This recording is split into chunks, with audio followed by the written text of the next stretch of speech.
Hello, नमस्कार दोस्तों। आज हम बात करेंगे एसबीआई बैंक के बारे में और जानेंगे इसके इम्पोर्टेंट सपोर्ट और टारगेट के बारे में। साथ ही ये वीडियो आपकी एजुकेशन के लिए है, बाय सेल की कोई एडवाइस नहीं है। फिर भी आप ट्रेड करते हैं तो अपने फाइनेंशियल एडवाइजर से कंसल्ट करें। तो चलिए, यहाँ पर अगर आप देखेंगे तो स्टॉक ने एक लगातार अप ट्रेंड को कंटिन्यू फॉलो किया है और स्टॉक अभी भी हमारे अप ट्रेंड के इंडिकेशन की तरफ दिखाई दे रहा है। क्यों? क्योंकि स्टॉक ने ये जो हमारा पुराना हाई बनाया था इसको ब्रेक करके यहाँ पर एक तो पहले टेस्ट किया हाई, और फिर इसको ब्रेक करके यहाँ पर एक नया हाई बनाया जो 7028 का था। फिर स्टॉक ने हाई बनाया यहाँ पर जो 7773 का था, 777 का था।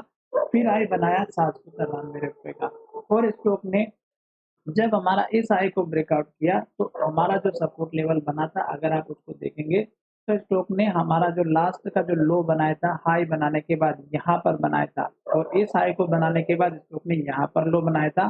तो ये जो पुराने हाई और लो होते हैं ये हमारे लिए बहुत ही इम्पोर्टेंट होते हैं। क्यों? क्योंकि स्टॉक जब भी हमारे पुराने लो को टेस्ट करते हैं तो यहाँ पर देखिएगा ये पुराना हाई था और यहाँ पर भी हाई बना हुआ था। स्टॉक ने इसी के लो को सपोर्ट दिया यहाँ पर और स्टॉक यहाँ से ऊपर चला गया। तो जब हाई ये बना था तो स्टॉक ने ये लो बनाया था, तो अब आपको जो सपोर्ट लेवल रखना था वो इस कैंडल के लो का रखना था।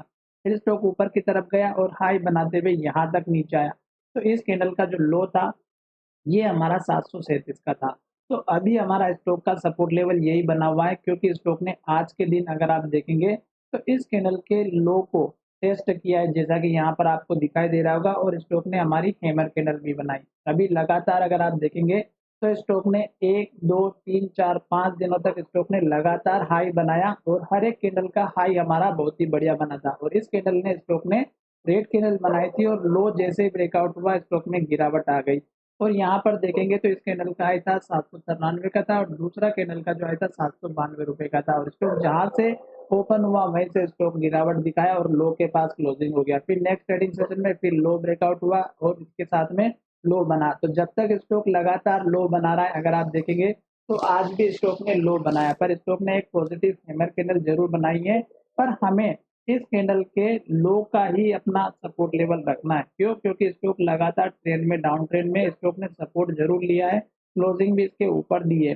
पर अगर यहाँ से स्टॉक को अप ट्रेंड को कंटिन्यू फॉलो करना है तो एटलीस्ट हमारा इस सपोर्ट लेवल की रेंज को जरूर टेस्ट करेगा, जो अभी हमने बनाया। एक तो लो बता दिया आपको ऑलरेडी, और एक इस कैंडल का लो, तो यहाँ तक स्टॉक सपोर्ट ले सकता है। अब अगर स्टॉक लगातार रेड कैंडल बना रहा है, लो बना रहा है, तो हमें एक तो एंट्री नहीं लेनी है। दूसरी बात, अगर आप लॉन्ग टर्म के इन्वेस्टर हैं तो मूविंग एवरेज का जरूर यूज कीजिएगा, जो 200 डेज का होना चाहिए। तो मूविंग एवरेज अगर आप देखेंगे तो यहाँ पर 9 डेज का मूविंग एवरेज अभी नेगेटिव इंडिकेशन दे रहा है, जो स्विंग ट्रेड में काम करते हैं। और अगर आप यहाँ पर 200 डेज का मूविंग एवरेज लगाएंगे तो आपको यहाँ पर लॉन्ग टर्म या शॉर्ट टर्म में जो भी सिचुएशन होगी वो यहाँ पे इंडिकेट होगी। तो यहाँ पर देखिएगा कि स्टॉक 200 दिनों के मूविंग एवरेज के ऊपर है। तो जब तक स्टॉक ऊपर है तब तक लॉन्ग टर्म में बने रहिएगा। स्टॉक अगर यहाँ से इस कैंडल के लो को तोड़ता है और जिस तरह से लो को तोड़ा है नीचे की तरफ जा रहा है, तो जब तक स्टॉक लो बना रहा है, रेड कैंडल बना रहा है, हमें वेट करना है।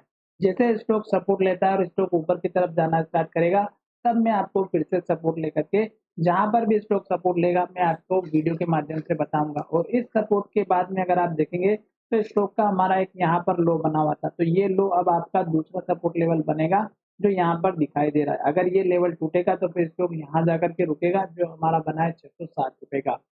जल्दबाजी बिल्कुल नहीं करे, नई एंट्री तो बिल्कुल भी ना रहे। क्यों? क्योंकि स्टॉक अगर आप देखेंगे 5 दिनों की कैंडल नीचे की तरफ जा रही है और लगातार रेड कैंडल बना रही है। तो चलिए वीडियो का यहीं विराम करते हैं। धन्यवाद, मिलेंगे नए वीडियो में।